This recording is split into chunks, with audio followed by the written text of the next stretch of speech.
friends, welcome back to Emmy Madras Cooking with Hemlatha Vinod Kumar. எல்லாருக்கும் வணக்கம். இன்னைக்கு நம்ம சேனல்ல கோவில் புளியோதரை எப்படி செய்யறதுன்னு பார்க்க போறோம்.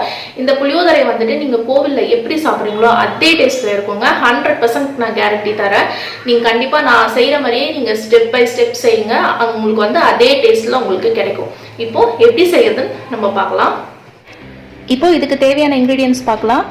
பெருங்காயத்தூள், வெந்தயம், வேர்க்கடலை, வறுத்த வேர்க்கடலை எடுத்துக்கோங்க, கடுகு, மஞ்சள் தூள், கொஞ்சமாக வெல்லம் எடுத்துருக்கேன், வெறும் மிளகாய் தூள், புளி நான் இந்த சைஸ்க்கு எடுத்து நான் தண்ணியில் போட்டு கரைச்சி வச்சுருக்கேன், காஞ்ச மிளகாய், உளுந்து, மிளகு, கடலைப்பருப்பு, தனியா, உப்பு, இது வந்து வெள்ளை எள்ளு எடுத்துக்கோங்க.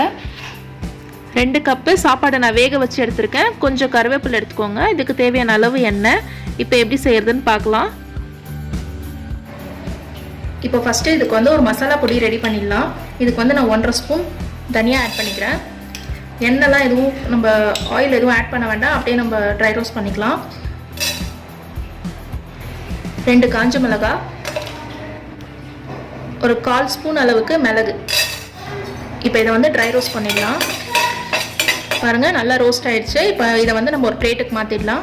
இப்போ அதே பேனில் 1.5 ஸ்பூன் சன்னா தால் ஆட் பண்ணிக்கிறேன், 1 ஸ்பூன் உளுத்தம்பருப்பு, 1/2 ஸ்பூன் வெந்தயம், 2 டீஸ்பூன் வெள்ளை எள்ளு இது சேர்த்துக்கிறேன், கொஞ்சமாக கருவேப்பிலை.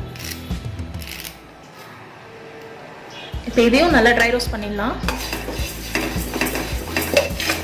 இந்த எள்ளு வந்து நல்லா பொரிஞ்சு வர அளவுக்கு நல்லா ட்ரை ரோஸ்ட் பண்ணிடலாம். ஸ்டவ் வந்துட்டு லோ ஃப்ளேம்லேயே வச்சுட்டு பண்ணிக்கோங்க. இதெல்லாம் வறுக்கும் போதே பார்த்தீங்கன்னா அவ்வளோ மணமாக இருக்குது, நல்ல வாசனையாக இருக்குது. பாருங்கள், எள்ளு நல்லா பொரிஞ்சு வருது பாருங்கள்.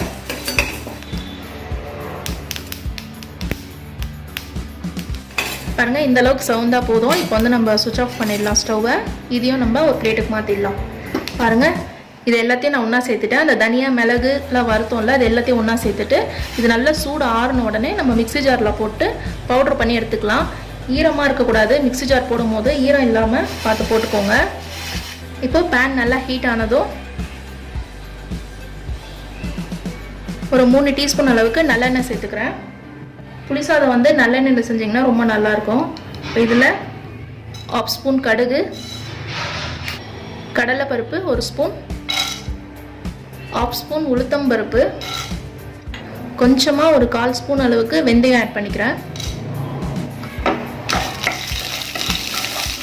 பாருங்கள், எல்லாம் நல்லா பொரிஞ்சு லைட்டாக செவந்து வரும்போது வேர்க்கடலை ஆட் பண்ணிக்கலாம்.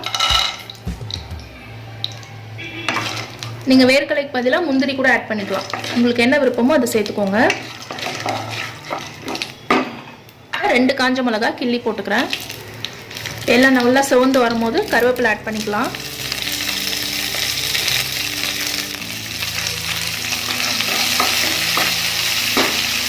பெருங்காயத்தூள் 1/2 ஸ்பூன் ஆட் பண்ணிக்கிறேன், மஞ்சள் தூள் 1/2 ஸ்பூன், வெறும் மிளகாய் தூள் 1/2 ஸ்பூன், இதுக்கு தேவையான அளவு சால்ட் சேர்த்துக்கோங்க.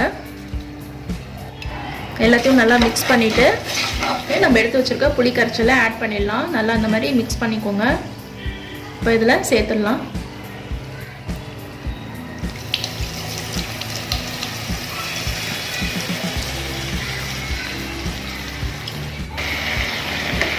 இந்த புளி கரைச்சல் வந்து நல்லா கொதிச்சு நல்லா சுருண்டு வரணுங்க. அது வரைக்கும் நல்லா கொதிக்கட்டும்.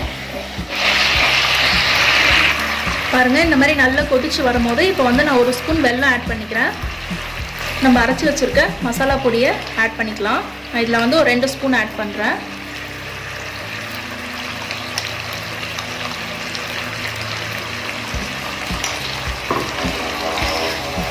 நல்லா மிக்ஸ் பண்ணிடலாம்.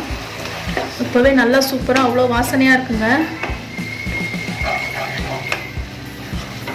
இந்த கோவில் புளியோதரை வாசனை வருது இப்போவே. பாருங்கள், நல்லா இந்த மாதிரி சுருண்டு வந்தோடனே இப்போ நம்ம ரைஸ் ஆட் பண்ணிடலாம். அரிசி வந்து நல்லா உதிரி உதிரியாக இருக்கிற மாதிரி எடுத்துக்கோங்க.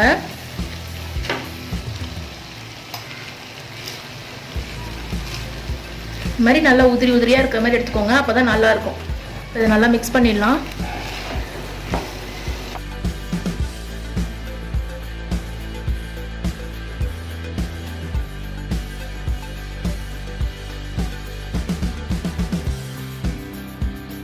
இந்த மாதிரி நல்லா மிக்ஸ் பண்ண உடனே இப்போ வந்து நான் கொஞ்சமாக இந்த நல்லெண்ணெய் சேர்த்துக்கிறேன்.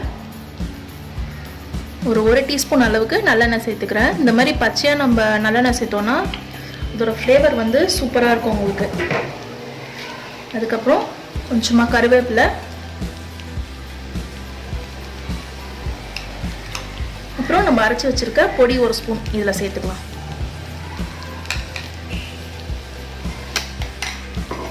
இது நல்லா மிக்ஸ் பண்ணிடலாம். இப்போ வந்து கேஸ் வந்து சுவிட்ச் ஆஃப் பண்ணிவிடுங்க. எல்லாத்தையும் சேர்த்த உடனே சுவிட்ச் ஆஃப் பண்ணிவிடுங்க.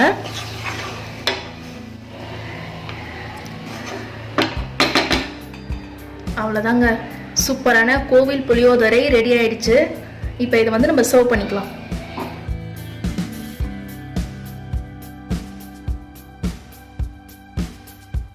இந்த வீடியோ உங்களுக்கு யூஸ்ஃபுல்லாக இருந்ததுன்னா லைக் பண்ணுங்க, உங்க ஃப்ரெண்ட்ஸ்க்குலாம் ஷேர் பண்ணுங்க. நம்ம சேனலை மறக்காம சப்ஸ்கிரைப் பண்ணிக்கோங்க. தேங்க்யூ, பாய்.